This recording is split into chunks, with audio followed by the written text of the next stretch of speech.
amigos, obrigado a quem nos acompanha aqui no canal AgroMais já há um bom tempo. Estamos chegando no episódio 70. Sempre lembrando, desde o episódio 01, o nosso objetivo, quando criamos esse projeto, foi sempre de gerar conteúdo inteligente, de instigar as pessoas a quererem conhecer mais sobre temas que em algum momento têm relação com o agronegócio, com a agricultura, com temas que se relacionam e ajudam a desenvolver o setor no Brasil. E sempre a gente busca trazer para cá pessoas que são referências em suas áreas, pessoas que atuam, algumas mais diretamente, outras não tão diretamente dentro do agronegócio, mas como a gente tem dito, é difícil você trabalhar com qualquer tipo de prestação de serviço e em algum momento você não ter alguma relação com o agronegócio. Então é isso que a gente procura fazer sempre. Fica o convite para quem não fez a inscrição ainda no canal, que faça a inscrição no canal, que ajude também a divulgar o link para seus contatos, para seus amigos, para que possam também serem instigados a conhecer mais. E na descrição do nosso vídeo aqui sempre tem os contatos dos convidados, as redes sociais, para que você possa seguir e acompanhar. Então, muito obrigado. Obrigado à Rede 9, que é nosso parceiro desde o começo, desde o episódio 01, sempre incentivando que a gente gere conteúdo inteligente. Nossa convidada aqui de hoje é a Maíra Salgueiro Freire. Ela vai falar hoje para nós, vamos conversar com ela sobre a importância da proteção jurídica no agronegócio. Ela que é advogada trabalhista empresarial, especialista em blindagem jurídica de empresa, a gente vai saber o que é isso depois. Pós-graduada em Direito do Trabalho e Processo do Trabalho pela Damásio, pós-graduando em Compliance e Lei Geral de Proteção de Dados, LGPD pelo IEPREV, né? Essa questão da LGPD também é um tema extremamente atual e acredito que vai ser também pauta aqui para a gente conversar um pouquinho com a Maíra. Obrigado por ter aceito o convite, obrigado por doar um pouco do seu tempo aqui para a gente também. Fica à vontade, seja bem-vinda para falar um pouco mais de você também, né? Fizemos uma breve apresentação. Como é que você está construindo essa carreira aqui para depois nós entrar diretamente no tema? Seja bem-vinda. Exato. Muito obrigada aqui pelo espaço, Gabriel. Agradeço poder falar com tanta gente incrível. Como você explicou, eu trabalho com empresas, iniciei na minha parte da advocacia, primeiro na parte contenciosa, então realmente eu mexendo ali com processos, mas eu vi a necessidade de trabalhar diretamente com empresas nessa questão do preventivo. Então, justamente de evitar que tenha um processo, né? Porque quando já tem um processo, o que a gente tem é um desgaste muito grande de ambos os lados, né? A gente tem que acionar a justiça, tem que envolver toda essa parte, já é uma situação muito ruim. Então, a ideia do meu trabalho hoje é justamente o foco na parte preventiva, e a gente consiga realmente ali evitar algumas questões e até diminuir custos mesmo para a empresa do que a gente pode verificar ali. Eu iniciei primeiro com a parte trabalhista, então eu tenho especialidade nessa área, e a partir do momento que eu tive ali o contato com as empresas, foi que comecei também a fazer a parte tanto da compliance, que é uma parte mais geral. Por exemplo, a gente tem um regulamento interno, código de condutas, políticas internas, né, das empresas, como também essa parte da Lei Geral de Proteção de Dados, porque eu falo, a compliance, ela é você estar em conformidade com algo, ou seja, você está em conformidade com todas as leis jurídicas que a gente tem. A Lei Geral de Proteção de Dados, hoje a LGPD, é uma lei obrigatória, né? A partir de 2020, 2021, aí nós tivemos essa obrigação de cumprir os requisitos da lei. Então, eu também comecei a trabalhar com a parte de Lei Geral de Proteção de Dados. Inclusive, hoje, eu sou presidente da Comissão de Lei Geral de Proteção de Dados aqui no Mato Grosso do Sul, Dourados, que é da onde eu estou falando. E esse contato aí com o agronegócio, especialmente, começou primeiro pela minha região, né? Dourados, Mato Grosso do Sul, uma região muito forte também do agro. E eu comecei o contato trabalhando juntamente com a Mosman, que é uma empresa hoje enorme aí de renome nacional. E eu faço essa parte junto com eles e também para alguns produtores rurais específicos, dessa parte justamente da prevenção de riscos, tanto trabalhistas, cíveis, da Lei Geral de Proteção de Dados. Legal, extremamente interessante, extremamente atual e um olhar para frente, né? Aí fica claro que não tem como não se organizar, né? Ou melhor, quem não se organizar vai ter problemas, né? Me parece que é algo por aí que você está trazendo, né? E dentro dessa, né, já ficou claro que você tem relação com o agronegócio, com a agricultura. Como é que você está vendo esse setor? Como é que você está vendo o tema que você atua nessa questão da proteção, da prevenção dentro do agronegócio? Como é que isso está? Isso ainda está muito no início? Realmente avançou? Como é que você está vendo isso e o desenvolvimento do agro também? Eu tenho visto, eu já desde a faculdade observo essa questão do agronegócio e o direito envolvido com isso, né?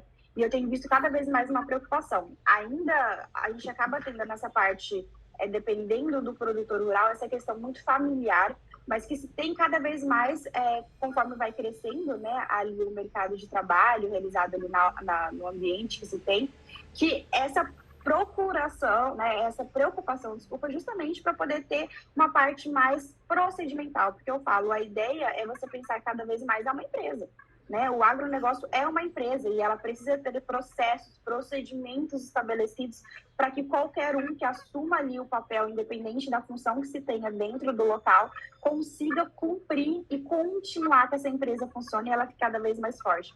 E eu gosto muito de usar uma analogia que eu também uso até também nas empresas da parte urbana que eu também trabalho, que é: não adianta a gente ter uma casa linda, né, construída, com toda a estrutura, se ela é feita num chão arenoso. Então, qualquer vento, qualquer coisa vai destruir, não vai trazer problemas futuros. Então, a ideia é justamente isso, que a gente cria uma estrutura muito sólida de um trabalho, de uma atuação, para que a empresa, futuramente, ela cresça cada vez mais. Na parte do agronegócio é extremamente importante. Eu vejo realmente que isso tem sido muito procurado cada vez mais pelos produtores rurais aí, para que a gente tenha essa estrutura montada. E principalmente aí agora, que também tem uma parte especial que eu estou fazendo, que é esse acompanhamento justamente quando tem aviação agrícola. Então, nós temos, por exemplo, jornada de um piloto agrícola, né? Ela tem vários requisitos muito peculiares que é próprio da profissão. Não é uma jornada de trabalho comum que a gente usa na CLT. Pelo contrário. E, além disso, a gente também tem as convenções coletivas de cada lugar. Nós temos aqui no Mato Grosso do Sul uma muito forte também, que é justamente, lá tem normas muito específicas. Por exemplo, agora na Convenção Coletiva 2022-2023, eles trouxeram uma parte chamada um adicional de profissão. O que esse adicional serve? Esse adicional é um valor, uma média de R$2.000, que o produtor rural pode colocar ali na carteira de trabalho quando contrata um piloto agrícola. E esse valor de R$2.000, ao invés dele vir como salário, ele vem como natureza indenizatória. Então, para fins de tributo, que é muito importante também pensar, a parte preventiva, ela também tem essa ligação direta com essa parte de redução de tributos, impostos que a gente paga. Pensar, por exemplo, que agora a gente consegue reduzir ou modificar um pouquinho a folha de pagamento, né, o lerite desse piloto agrícola, para que o produtor rural, o empresário, ele pague cada vez menos imposto. Então, ao invés de ter ali um salário global maior, a gente consegue reduzir, já tirando R$2.000 aí, para poder ter uma natureza indenizatória em vez de natureza salarial, e aí muda imposto, muda várias outras questões trabalhistas relacionadas a isso. Interessante. E quando a gente apresentou você e está lá na breve descrição das suas atividades, você usou o termo blindagem. E quando a gente fala em blindagem, nos remete a carro blindado, que é algo que é mais comum, né? O que significa de fato a gente usar e por que também, né, usar o termo blindagem para o meio empresarial, né? Por que isso é tão importante, né? Se você puder abrir um pouco mais sobre esse tema, porque chama muita atenção, né? Fiquei extremamente curioso, né? Você colocou ali especialista em blindagem, fiquei muito curioso com o tema. Exato, e ótima pergunta. A blindagem é exatamente essa relação que eu faço com o carro blindado mesmo, né? O carro blindado é para a gente evitar acidentes, né? Então, não significa que o carro vai ficar parado dentro da garagem. Pelo contrário, esse carro tem que rodar. E ele é um carro de alto valor, né? Ele tem uma importância ali para o proprietário. E para isso a gente blinda esse carro para que, quando tenha um acidente, evite o maior possível de gastos, de riscos, de preocupações que se tenha quando tem uma situação adversa. Trazendo para a parte da empresa, do empresário e do agronegócio, é justamente essa ideia. É a gente blindar essa empresa, ou seja, trazer todas ali os pontos cegos, o que a gente tem de possibilidades futuras. Eu sempre brinco com os meus clientes que A minha função é prever o pior. É para isso que eu estou dentro da empresa. É prever a pior possibilidade que a gente tenha para justamente quando ela acontecer, se ela acontecer, a gente tenha todos os meios para lidar com ela. Então, eu trabalho sempre com a prevenção. A blindagem é justamente a prevenção de problemas. Então, vamos lá. Possibilidade, muito no caso trabalhista. Justamente essa questão, por exemplo, de como contratar um piloto agrícola. Vai ser por CLT, vai ser prestação autônoma, qual vai ser a jornada, como que vai pagar esse olerite, para futuramente a gente não ter possibilidade, por exemplo, de uma ação judicial trabalhista. Caso tenha, porque eu falo, a ideia é mitigar o risco trabalhista. Infelizmente, a gente não tem como zerar, né? Porque assim como o carro, por exemplo, a gente não tem como falar que a gente não vai sofrer um acidente quando sair de casa, né? O carro não vai ser assaltado, por exemplo, mas o que a gente faz, a gente reduz as possibilidades de prejuízo. Então, justamente essa situação a gente vai reduzir, por exemplo, que caso tenha uma ação trabalhista, a gente já esteja dentro da lei, a gente já tenha os documentos que comprovam, né, a parte que a empresa faz. E na parte do agronegócio é justamente isso mesmo, tanto só na parte trabalhista quanto também no civil. Por exemplo, eu vejo a importância de revisão de contratos, contrato de permuta, contrato de safra, e ter alguém especializado para poder fazer isso, porque às vezes um contrato ali, alguma cláusula que passa batido e deixa, ou até que não tenha contrato, né, isso realmente pode trazer uma segurança jurídica muito fraca, né? A gente não tem essa segurança. E não só isso também, dessa questão da prevenção, por isso que foi importante essa blindagem, né? Também eu falo a reputação. Né? Quando uma empresa ela se preocupa com a parte jurídica, com a prevenção, que ela, tudo que ela faz, ela tem contrato, ela tem revisão, ela tem um setor jurídico ali que trabalhe junto com ela, a reputação empresarial é totalmente diferente. A gente entende que aquela empresa é uma empresa séria, que é uma empresa que preza por processos, que preza por procedimento, que preza pela ética, que é tão importante dentro da compliance também. Então, esses são os dois principais pilares da blindagem jurídica, que é evitar prejuízos, né, futuros, fazer a empresa ser mais lucrativa, por exemplo, reduzindo impostos, e também trazendo essa reputação empresarial, que é muito importante hoje dentro, né, da parte empresarial ali, tanto das negociações que a gente tenha também com outras empresas, clientes, enfim. Não, interessante e me parece, né, que é um caminho sem volta, né, me parece que é um caminho sem volta essa organização, independente do setor. E aqui uma curiosidade, né? Você estava falando aqui com uma dúvida, até acho que para a gente aproveitar para esclarecer sobre isso, porque tem muitas pessoas que nos acompanham aqui, que vão acompanhar esse material, que estão olhando esse material cada vez mais, ainda bem, né? Que temos muita gente nos acompanhando. Tem tamanho de empresa, de propriedade para começar a organizar isso? Como é que funciona? É só para os grandes? Eu sou pequeno, não preciso. Deve falar um pouco desse tema, por favor. Ótimo também, isso é uma dúvida também que é bastante, né, comum. Como eu falei até aquele exemplo anteriormente da casa, eu falo que não tem tamanho. Para você começar a cuidar da prevenção, independente do tamanho. Eu trabalho com empresas, por exemplo, na parte rural, tem 3 funcionários. São empresas, uma microempresa, por exemplo, até empresas de grande porte, até produtores rurais, né, que tem outros tipos de patamares de atuação. Então, não tem tamanho, porque a ideia aqui do meu trabalho é justamente isso, que a gente adapte. Primeiro que o programa da blindagem jurídica que eu trabalho, ele é muito exclusivo. Eu não tenho um modelo para cada empresa, pelo contrário, porque cada empresa ela é uma atividade, cada empresa ela é única e cada empresa ela está no tamanho de atuação. Então, tem empresas que eu vou precisar já estabelecer um regulamento interno, por exemplo, para todos os colaboradores. Tem empresas que não tem necessidade, que eu consigo adequar ali no que já existe, por exemplo, né? Ou que também não precisa nem ter um regulamento interno, com a própria política simples entre o colaborador ali e o produtor rural, a gente já consiga, né, prever qualquer situação.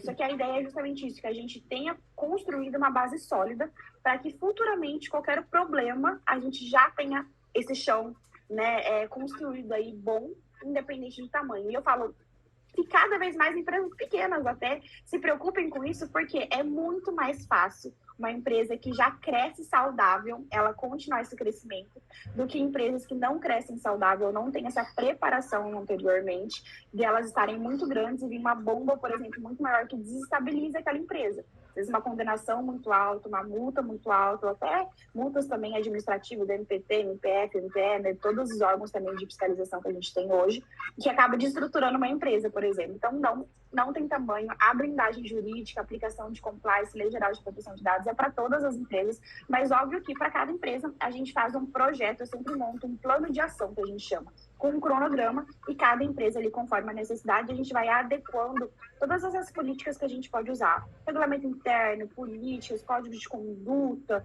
treinamentos, que é algo muito importante no meu trabalho. Então, tudo que eu faço, eu falo, não adianta nada a gente ter um regulamento interno que vai ficar na gaveta, né? Ou um contrato que vai ficar na gaveta, um contrato com muitas palavras jurídicas, que nem o produtor rural, nem o cliente, nem a outra pessoa que ele está negociando vai entender o que está ali. Então, tudo eu faço treinamento, tudo é muito bem explicado. Então, eu faço treinamento empresarial, tanto para os colaboradores, quanto a autogestão, donos, enfim. Quanto também, tudo que eu faço é sempre muito comunicado. Então, quando eu vou elaborar um contrato, eu sento junto com o produtor rural para explicar todas as cláusulas, né? Para poder ele saber o que está sendo assinado, o que eu coloquei ali, o que a gente não colocou, o que é melhor e o que não é melhor.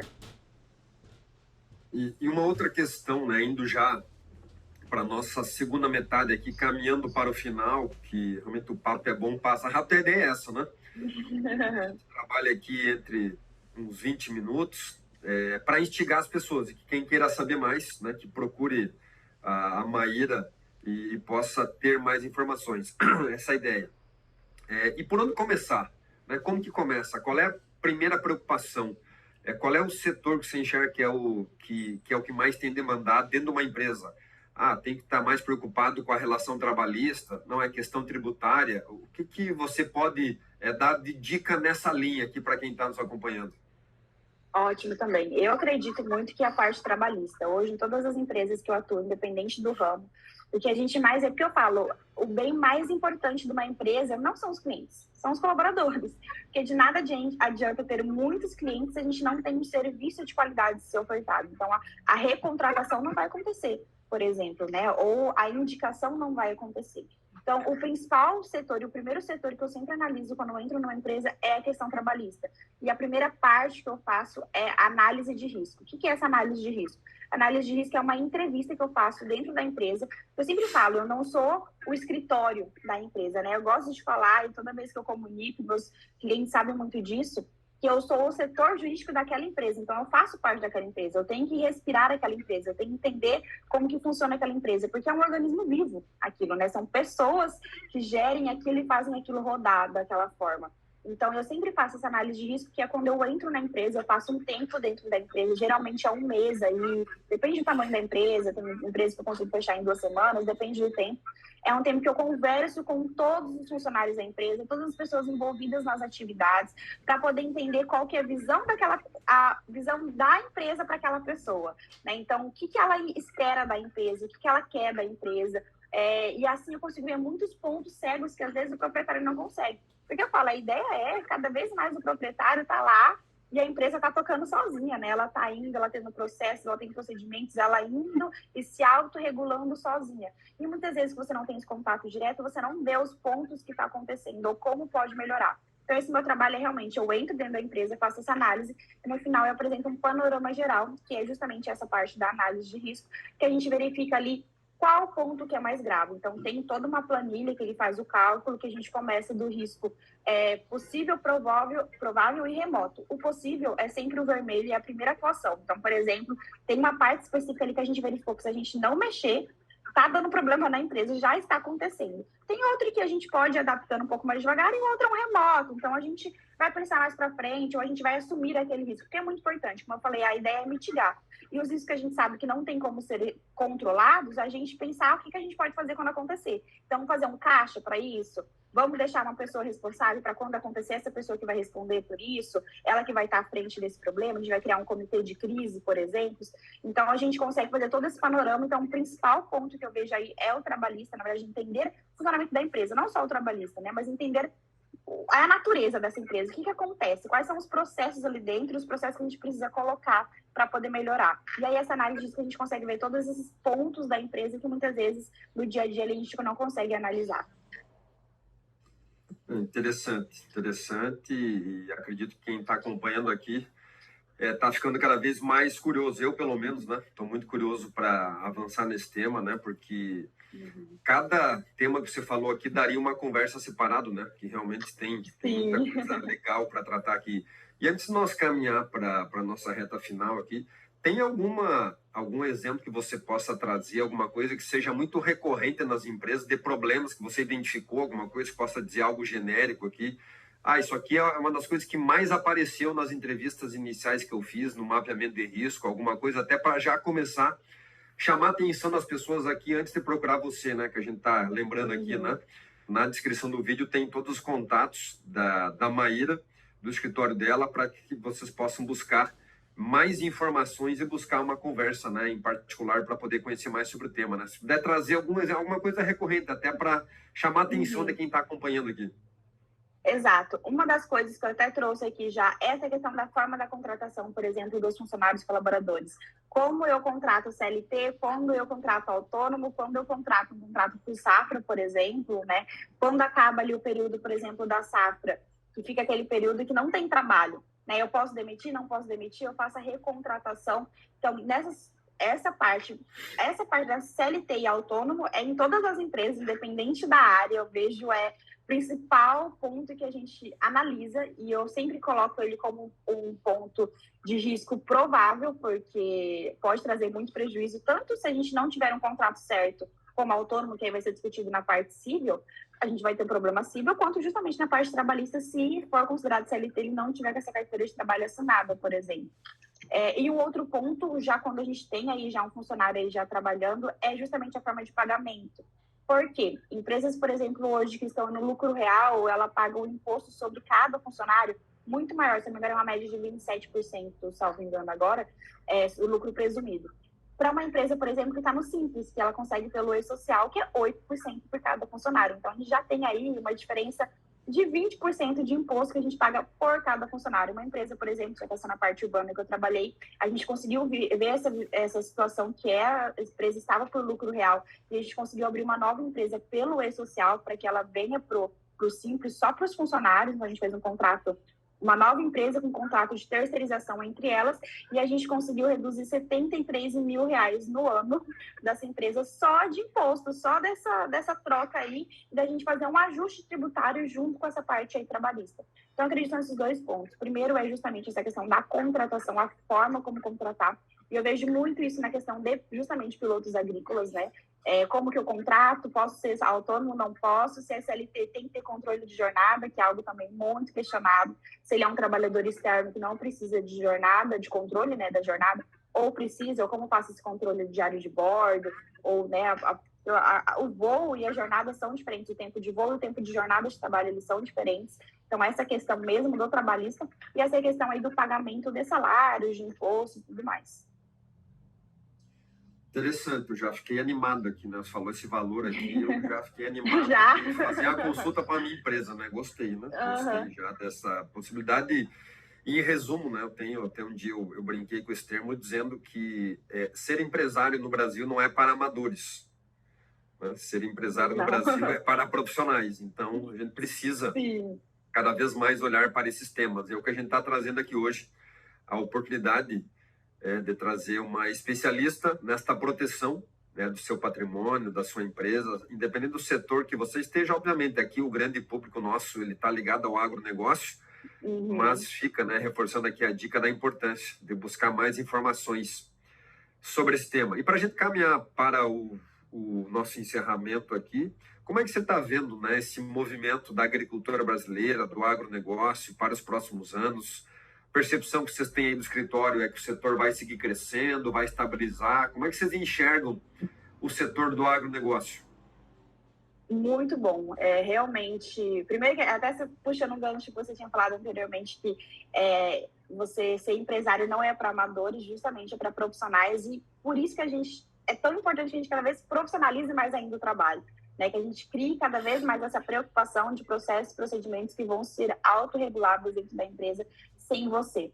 E essa questão do agronegócio para o futuro, como que a gente vê aqui dentro do escritório, é justamente essa crescência cada vez mais, né? Estar cada vez mais a gente aumentando aí essa quantidade de empresas nesse ramo, e não só de empresas, mas eu falo, na verdade, da qualidade da prestação do serviço, né? Então, que cada vez mais são exemplos e são empresas que atuam, por exemplo, até de forma internacional, e aí isso é muito importante, produtores rurais que tenham movimentações internacionais, se preocupar, por exemplo, com a Lei Geral de Proteção de Dados, até rapidinho, só puxando aqui, que a Lei Geral de Proteção de Dados, a LGPD, ela é obrigatória no Brasil há pouco tempo, vamos colocar aí desde 2021, mais ou menos, só que ela veio de uma lei chamada GDPR da União Europeia, que já é obrigatória há muito tempo para outros países.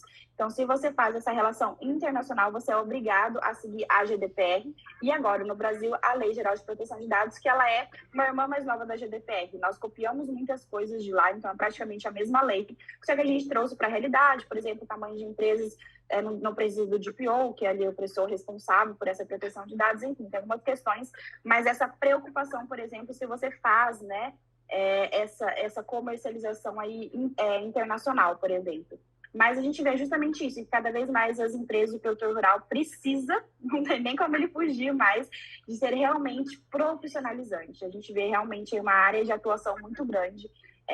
Já trabalhando com a Mosman, por exemplo, a gente vê um diferencial enorme dos clientes até da própria Mosman, que a gente também trabalha em parceria com os clientes. A gente vê a diferença de atuação ser muito grande e justamente o aumento do lucro da empresa, da tranquilidade para a empresa. Então, que cada vez mais cresça essa preocupação do produtor rural de profissionalizar, né, o trabalho ali e o próprio negócio.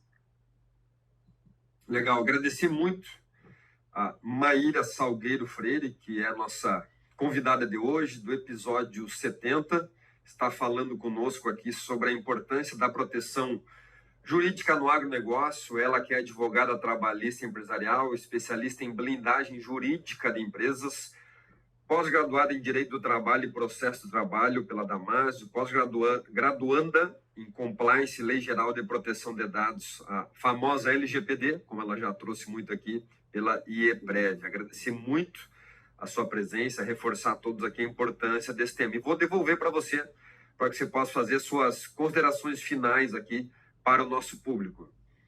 Isso, eu queria agradecer, né, esse tempo aí, essa confiança da conversa, foi um papo muito gostoso.